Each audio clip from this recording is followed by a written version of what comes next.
So let's talk about your deals, bro. Tell me about your first one as a company. Yeah, well, so the first one I'll tell you, it was in Septic. One of the things that I found out, so I ended up spending a lot of money for services that were like low ticket because that's where the search volume is. And then I was ready to give up. I had no clue like where to go, how to do this. It's like, does any of this work? And so then I kind of just tried something else. I just kept going. I'm like, let's keep trying something else because you haven't tried everything. Because we ended up going through 4 business owners and almost every one of them ghosted us. And I think the reason why that was is because they probably don't have any problem getting those lower ticketed items. They don't have any problem getting those types of leads. And they're like $300 an average job size. So it's like, there's not a whole lot of value placed on that. Like when you take out what it costs them to run that lead, there's not a whole lot of profit in that one job. So even though you go through the training like one time, doesn't mean that you're going to do it exactly as the training says. So I had to go back through it to figure out, like what to do and what to say in between, like sending leads and stuff like that. So went back through the training to improve that process. But then really what happened is I started focusing on the stuff that was like $1,500 and above. And then I brought in the radius on it. We'd already pretty much exhausted everybody in that market, every business owner we'd called already. And so I was going through my ad and I was actually doing the negative keywords, looking at the search terms. And I found a company through a search term that I hadn't seen before. And so I type it on Google and sure enough, their Facebook page pops up and I call them and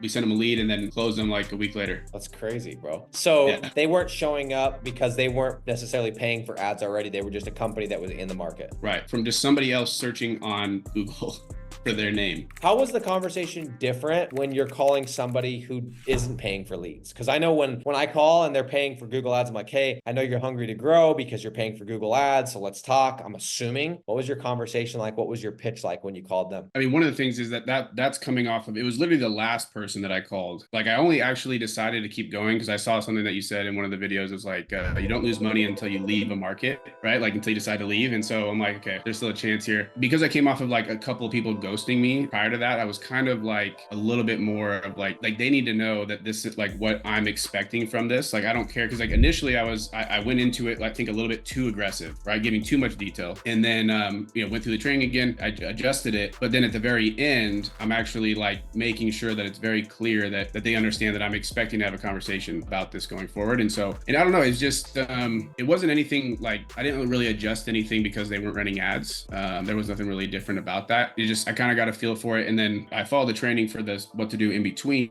which also really helped, which proved to me that I can continue to give this person leads and I can continue to move forward with them because they're showing signs that this could work. So rest is history. That's a common mistake that I've made. I used to do that in door-to-door sales when I was doing security. You first start, you don't know anything, right? You don't know how the panel works. You don't know how cellular works. And so they're like, yeah, what about this? And you're like, I honestly, sir, ma'am, I'd have to ask my manager, but I'm just gonna be straight. I don't know, right? So you kind of like humble and you don't really know. And so you just stick to these like basic things you know, and it helps you because you're not trying to be the technician, right? You're not trying to explain all this stuff. And you end up getting deals. And then every single time this happens, you start learning like a little bit. And then all of a sudden you're on the doorstep and you're trying to sell the deal on the door. Same with on this business, right? That first deal, sometimes you do it right, or maybe not, but then you call the business owner and you almost start going into too much detail. And I talk about this in the training. I'm like, you're not trying to get them to sell the marriage. You're trying to get to the dinner first. And you start giving too much detail, giving price and it's like, you just need to get them to take the leads, but make sure that they're open to the conversation. That's a common mistake I see, dude, is like you get on and you get excited, right? You're like, no, it's like, we're going to make this deal happen. And then they're like, well, how do you usually do it? You're like, well, we only do flat fee. And it spooks them